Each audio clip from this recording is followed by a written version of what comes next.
You want to be in a relationship so bad, but you can't even be by yourself. You're not even happy being alone. You can't even be alone without wanting somebody there or seeking comfort and convenience. And so you cope and avoid taking care of yourself and healing and taking responsibility by getting into a relationship that is probably not the best for you.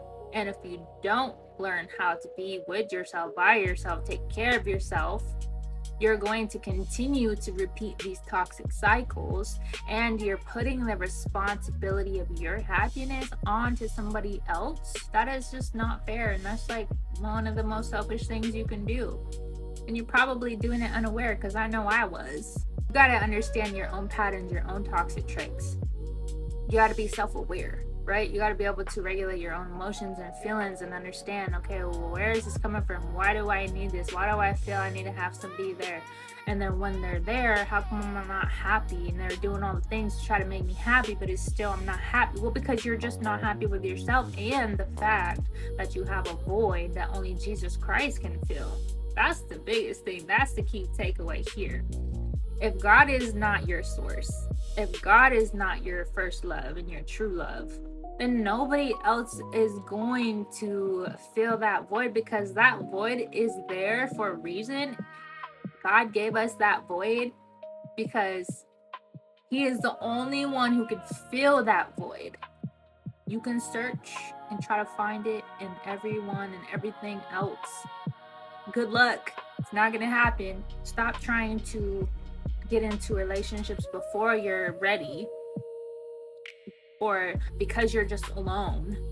Stop avoiding looking in the mirror and dealing with yourself and becoming the best version of yourself, because if you are avoiding dealing with you, you're going to continue to repeat these cycles. Like I said, learn how to spend time with God. Be alone. Create your own happiness.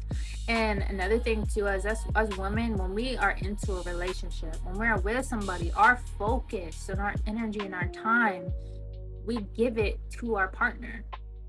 It's hard for us to kind of like compartmentalize like men do.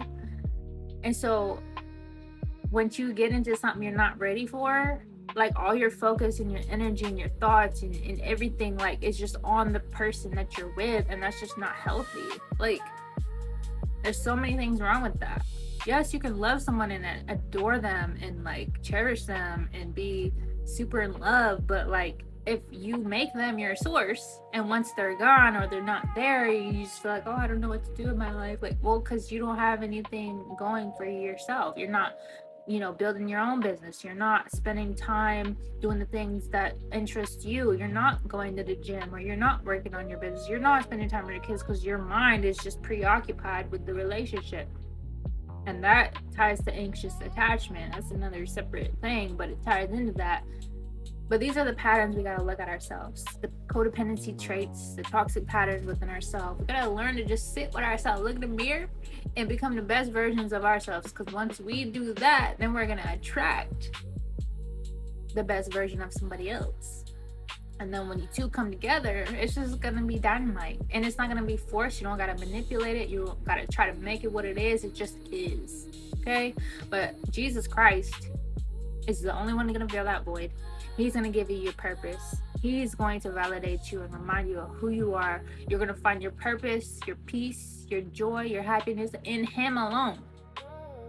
Go ahead and keep trying it your way. I promise you. You're going to come back to this place and be like, Lord, why? Why does this keep happening? Why do I keep getting in these relationships with these men? Well, look at you first. Look at you.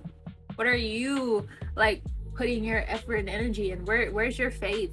Who is your God? Like, what do you love? Because the things that we love are the things that are gonna, occupy our time and our minds.